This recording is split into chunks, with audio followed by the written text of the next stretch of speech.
허영심으로 가득 찬 까마귀가 있었습니다. 이 까마귀는 자신의 검은 깃털은 물론이고 자신이 까마귀라는 사실이 너무 싫었습니다.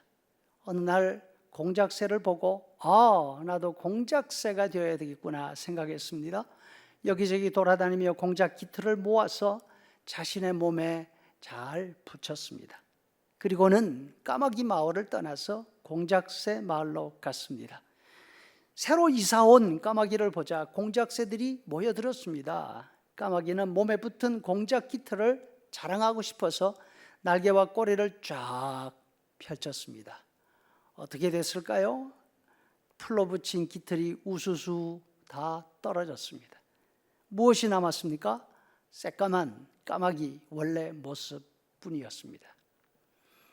신학교 다닐 때 같은 노회에 80이 넘으신 노 목사님이 계셨습니다.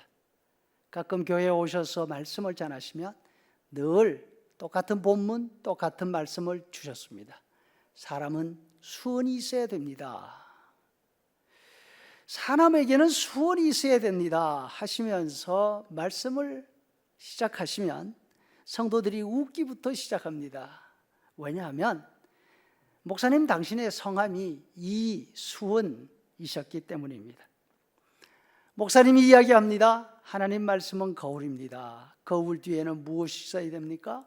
수원이 붙어 있어야 됩니다. 그래야지만 거울에 자기 얼굴이 비춰지지요. 그런데 수원이 없는 거울을 보는 사람이 있어요. 거울에 수원이 없으면 자기 얼굴이 보이는 것이 아니라 맨유리를 통해서 다른 사람의 얼굴이 보이게 되지요.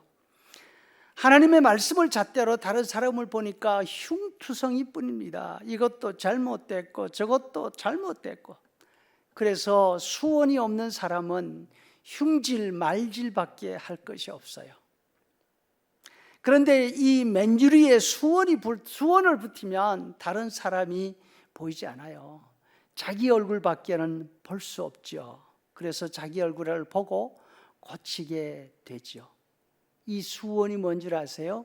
받을 수, 은혜 은자, 은혜를 받아야 된다 이런 뜻입니다. 천천히 어눌하게 하시는 말씀이 지금도 잊을 수가 없습니다.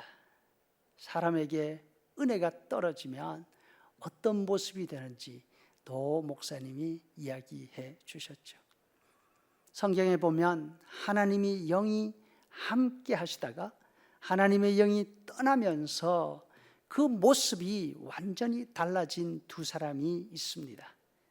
이스라엘 초대 왕 사울과 이스라엘 최대의 성군 히스기야입니다. 사울은 성경에 처음 등장하면서 기골이 장대한 사람으로 나타납니다. 사무엘에게서 기름 부음을 받자 하나님의 영이 저와 함께 합니다. 왕으로서의 역할을 잘 감당합니다. 그런데 하나님의 영이 떠나자 어떤 일이 생겼습니까? 악한 영이 그를 지배합니다.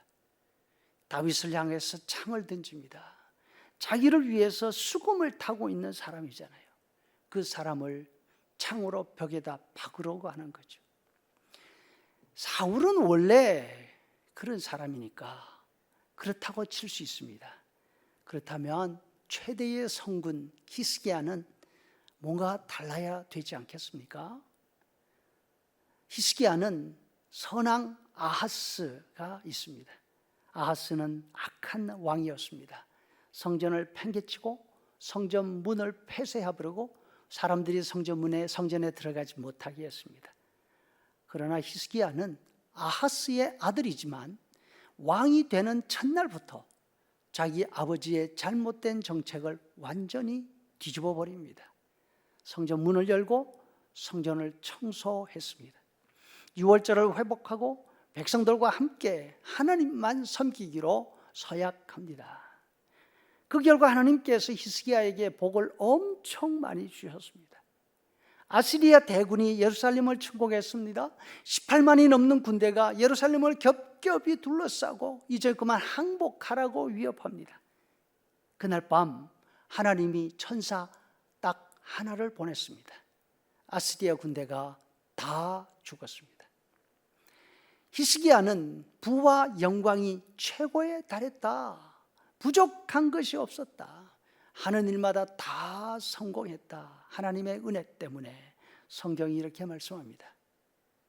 자신이 병에 걸려 죽을 지경이 되었을 때 하나님께 기도합니다. 하나님의 그 기도를 들으십니다. 3일 만에 성전에 올라갈 수 있을 만큼 회복시켜 주셨습니다. 여러분, 이만하면 충분하지 않습니까?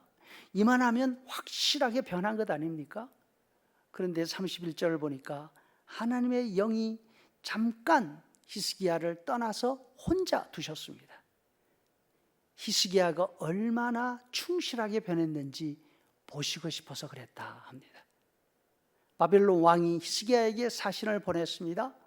서로 세력을 견주고 있던 아시리아를 하룻밤에 깨끗하게 물려친 사람이 히스기야잖아요. 히스기야는 처음부터 하나님께 대한 열심이 있었고 길지 않은 시간 안에 이렇게 많은 기적을 연달아 체험하면서 지냈습니다.